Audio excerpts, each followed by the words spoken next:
The Inner Game of Tennis is a book I read by W. Timothy Galway, and it's a book I read when I was sort of developing in my tennis, and I still am, and I still revisit this book because it's about the other side of tennis. My mum used to be quite a good tennis player back in her day, and she said her coach would always tell her that, play to win, play to win, and remember, you beat them inside before you beat them outside.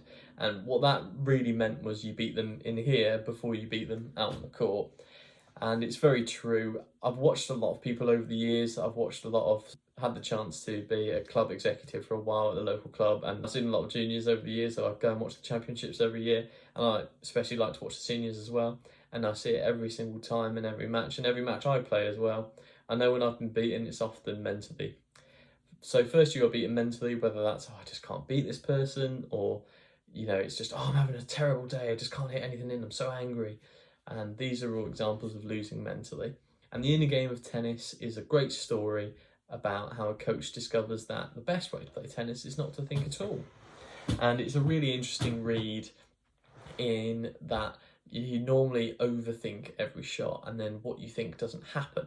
Now, it's always good to have a basic plan, which is, I'll hit it down the centre of the court, and then I'll try a long one down the line.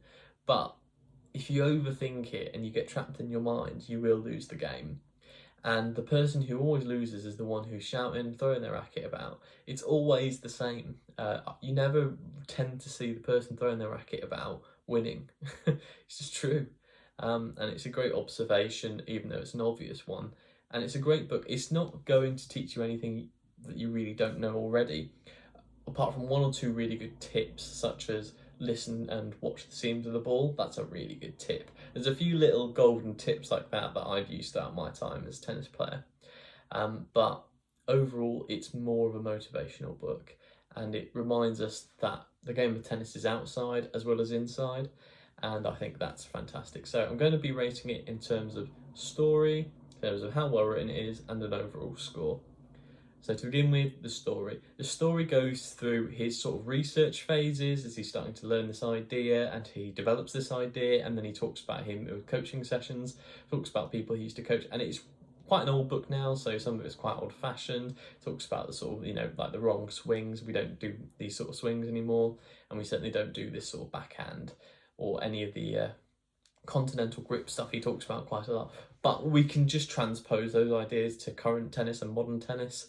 And basically the main idea is all about sort of self-reflection and the inner game and the outer game. And I think we can take that anywhere. So overall, story, very simple, 4.5. So overall, in terms of how well written it is, I think it's a very readable book. It's quite interesting. I listened to the audiobook, even though I've seen people with the actual physical book, and I quite liked the audiobook because it was read in quite an old-fashioned way by an old-fashioned narrator, but I enjoyed that. And I thought it was very readable. I got through it very, very quickly. And I listened to it while playing tennis, and in between when I was watching the championships when I didn't have matches, I just listened to it. And I saw other players doing the same thing. And I think overall it's a very readable book. So 5 out of 5 for that one. Very well written. Chapters make sense to me, and I zoom through it. Very hard to put down. So overall, with a 4.5 and 5, I'm going to give it a 4.5. It's a must read if you're interested in tennis and excelling in any sport really, but particularly for tennis. So I hope that's been helpful. Thank you very much.